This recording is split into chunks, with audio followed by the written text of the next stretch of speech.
Amelia Earhart, one of the most iconic figures in aviation history, disappeared 88 years ago on July 2, 1937, during her ambitious attempt to circumnavigate the globe. Born on July 24, 1897, in Atchison, Kansas, Earhart broke countless gender and aviation barriers throughout her life, becoming the first woman to fly solo across the Atlantic Ocean in 1932. Her daring spirit and groundbreaking achievements made her an international symbol of courage and determination. In 1937, during her second attempt at flying around the world, she and her navigator, Fred Noonan, vanished while en route to Howland Island in the Central Pacific Ocean aboard her Lockheed Electra 10E aircraft. They had completed over 22,000 miles of the journey, with only 7,000 miles remaining. Radio transmissions received before the disappearance suggested that Earhart was low on fuel and unable to locate Howland Island despite assistance from a U.S. Coast Guard vessel stationed nearby. A massive search by the U.S. Navy and Coast Guard ensued, but no trace of the plane or its occupants was ever found, marking one of the most enduring aviation mysteries in history. Numerous theories have emerged over the decades regarding Earhart's fate. Some suggest she crashed into the ocean and sank, while others speculate she landed on a remote island and survived for some time. The most prominent alternative theory posits that Earhart may have landed on Nikumaroro Island, formerly Gardner Island, where anecdotal evidence, aircraft parts, and bones have been discovered. However, none of the findings have been definitively proven to belong to her or Noonan. Despite decades of investigations, expeditions, and technological searches, the disappearance remains unresolved. Earhart was declared legally dead on January 5, 1939, but her legacy lives on. She remains an enduring figure of inspiration, particularly for women in aviation and those who dare to push boundaries. The mystery surrounding her disappearance continues to captivate historians, aviation enthusiasts, and adventurers, reminding the world of the risks taken by pioneers in pursuit of their dreams. On the night of September 7, 1996, Tupac Shakur, then 25, was riding in the passenger seat of a black BMW driven by Death Row Records co-founder Marion Suge Knight when a white Cadillac pulled alongside at a red light on Flamingo Road and Coval Lane in Paradise, Nevada.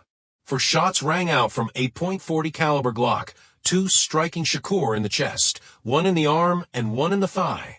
While Knight was grazed in the head, Tupac underwent surgery to remove a lung at the University Medical Center and remained on life support for 6 days before succumbing to respiratory failure and cardiopulmonary arrest on September 13, 1996. Nearly 3 decades later, in a newly released prison interview, Suge Knight, now serving a 28-year sentence for a fatal hit-and-run, has made sensational bombshell claims about Shakur's final hours. Knight alleges that after the shooting, Tupac, fearful of being incarcerated again and in great pain, requested blunts, Hennessy, and mercy from his mother, Afeni Shakur. According to Knight, Afeni reluctantly provided her son with pills to help end his suffering and later instructed medical staff not to revive him after further complications, portraying the act as both devastating and merciful. Knight also recounts being in a car with Tupac and maintaining that he was the sole living eyewitness to the drive-by, disputing long-standing theories and the recent arrest of Dwayne Keefe D. Davis in September 2023, who faces a murder charge with a gang enhancement in connection with the shooting and has pleaded not guilty as his trial awaits scheduling. These revelations remain unverified. Afeni Shakur passed away in 2016, and the Tupac Amaru Shakur Foundation has declined to confirm or deny Knight's account, and have reignited debate over what truly transpired that night. As one of hip-hop's most influential figures, Tupac's untimely death has spawned countless documentaries, conspiracy theories, and legal maneuvers, but Knight's latest assertions introduce a deeply personal dimension, a mother's agonizing choice in the face of her son's mortal wounds, an enduring mystery shrouded in love, grief, and controversy. Christopher A. White, known on TikTok as Hideout Mcrease, was fatally shot at age 18 on June 12, 2025, at Pier Village Beach in Long Branch, New Jersey, just hours after posting the eerily optimistic clip that would become his final post. With over 100,000 followers drawn to his dance and lip-sync videos peppered with inspirational captions, White's last video, filmed in his swimsuit against the backdrop of a crowded shoreline, has since amassed more than 6 million views. Its overlay reading, "I don't know, man, I've just got this crazy confidence that everything will work out in the end." In a follow-up clip uploaded on the same day, he cautioned fans to stay away from people that ignore you until they need you, a message that now carries a haunting resonance among the outpouring of grief in his comments. According to the Monmouth County Prosecutor's Office, local law enforcement responded to reports of gunfire and found White with a single, fatal gunshot wound. He was pronounced dead at the scene. 2 teenagers have been charged in connection with his murder. One juvenile, whose name is withheld due to age, faces a slew of charges including murder, conspiracy to commit unlawful possession of a weapon, unlawful possession of a weapon, possession of a weapon for an unlawful purpose, possession of a prohibited weapon, and hindering.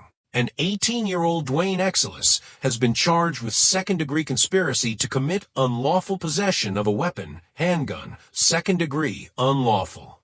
Possession of a weapon, third-degree hindering, and fourth-degree possession of a prohibited weapon. An investigation into the motive and circumstances of White's death remains ongoing. In the aftermath, former classmates, a teacher who recalled his respectful nature, and countless fans have lamented the tragic irony that his final messages of hope and self-belief would so swiftly become a poignant reminder of life's fragility. Foo Fighters powerhouse drummer Oliver Taylor Hawkins, born February 17, 1972, in Fort Worth, Texas, was found dead at age 50 on Friday, March 25, 2022, in Bogota, Colombia, where the band was set to perform 2 nights before its headlining slot at Lollapalooza, Brazil. Hawkins, who began drumming at age 10, drew early inspiration from Queen's Roger Taylor and cut his teeth on Alanis Morissette's Jagged Little Pill tour before joining the Foo Fighters in 1997, had become renowned for his dynamic style, thunderous fills, and irrepressible on-stage energy.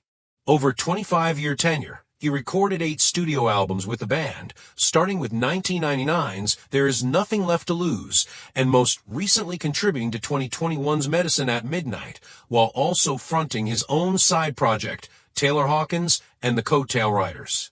During the evening of March 25th, emergency services responded to a hotel in Bogota where Hawkins was reported to be experiencing severe chest pains. Upon arrival, paramedics found him unresponsive and were unable to revive him, officially declaring his death at the scene.